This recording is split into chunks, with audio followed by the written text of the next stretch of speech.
Honduras, August 2015. Cut into the jungle in Honduras, a little church received a sweaty group, fresh arrived from the good old US of A.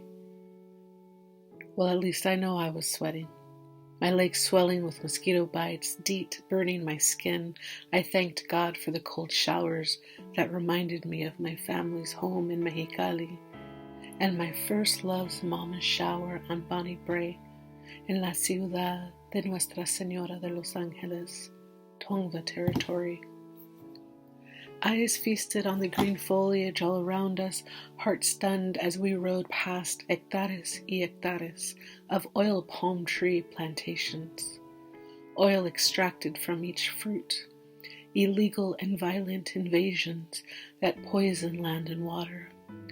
Hectares burned to the ground, a trail of assassinations, capitalistic contagion leaving its mark, Atlántida department invaded and burned. I was traveling with an interfaith group. On paper, we were called a delegation, but in prayer circles we gathered as pilgrims peregrinos. We called ourselves several pastors, a former nun indicted by the U.S. government in the 1980s, organizers and teachers, a Muslim brother. We wanted to learn about the root causes of migration, seeking penitence for our American ways. I was a pastor then, lovesick with my church and a man. Neither were my own. Both relationships broken and abusive, trompas running for office and calling my gente rapists. The first debate on the television in my living room as my lover said goodbye with his body, before he dropped me off at the bus stop that would take me to a train, that would take me to a plane to Honduras. We traveled along the migrant trail, starting in San Pedro Sula and on to Guatemala and then Chiapas. There, at the root of Turtle Island, I understood more deeply the choking dry esophagus of the Sonoran Desert, each day filled with new people and their stories, new fault lines ruptured into the heart. Una hermana sat in that church cut into that jungle, hardly spoke a word during our visit. The padre spoke bravely, as did other members of his community. El padre explained about the death threats, how even this exchange felt dangerous.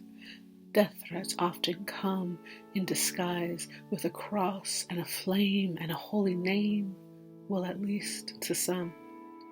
The church too often cloaked the devil in its mist. Just before we boarded that bus, after we gathered to take that group photo, La Hermana pulled me aside and answered a question I had asked earlier in that little church cut into the jungle in Honduras. ¿Dónde encuentran su chispa de esperanza? Where do you find your spark of hope? Where does it come from? I asked, unable to wrap my head around their strength, their resiliency, when everything in me just wanted to run and hide. Where was hope gathered? How did they fan the flames, especially when the death threats came like bullets in the night? This was months before Berta Cáceres was assassinated in her home in La Esperanza, Honduras, the day before her birthday. Inevitably, it always comes back to the land. Right after we took our group photo, right before we were to board the bus back to El Progreso Lloro, she pulled me aside and shared what gave her hope and confounds the fear. She spoke in whispers, rushed and urgent. She described her home, a quick glimpse of paradise, one that I will never see with these physical eyes, the top of a mountain, morning dew on thick green foliage, fresh running water, la belleza de la naturaleza, Cristo vivo en mi corazón, water that never runs dry. We can hide, me dijo, me and my two sisters. We can close ourselves in our home and pray, close the shutters and lock the doors. We can keep ourselves safe from the danger and the threats. once you know the truth, you cannot hide. You cannot keep it to yourself. We must share. Nos urge. The spirit urges to run and tell. La hermana and her sisters visit many communities. Under threat of displacement, more than their ministry, it is their life's calling. The threat of violent extraction of natural resources, greedy transnational corporations with eyes on the land and water. ¿Qué nuevas? Como dice el predicador, nada hay nuevo en este mundo.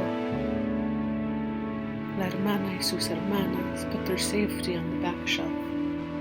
Work to ensure there was enough at each table, stand in solidarity, shame our ombligo Christianity, our me first gringa mentality. I've carried her with me these last 5 years. Not a day goes by I don't see her face or hear her voice. The way she shared con confianza, the urgency in her eyes, the way she pulled me aside, her warm fingers on my arm. I see the ways I have hid away, the way I allowed myself to be silenced so I could stay safe.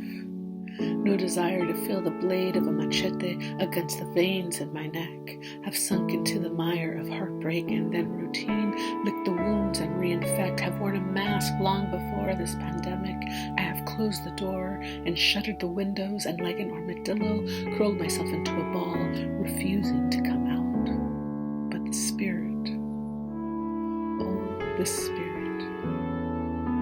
Spirit always finds a way to unroll and untie the ropes that bind, pulls the blindfolds from our eyes. This is the healing. Nos urge. That is a poem in honor of all of the women I met on that migrant trail, especially the women who protect the land and their loved ones in Honduras y toda América Central. This is also a love poem for the land, for Madre Tierra, remembering that we must protect her. Nos urge.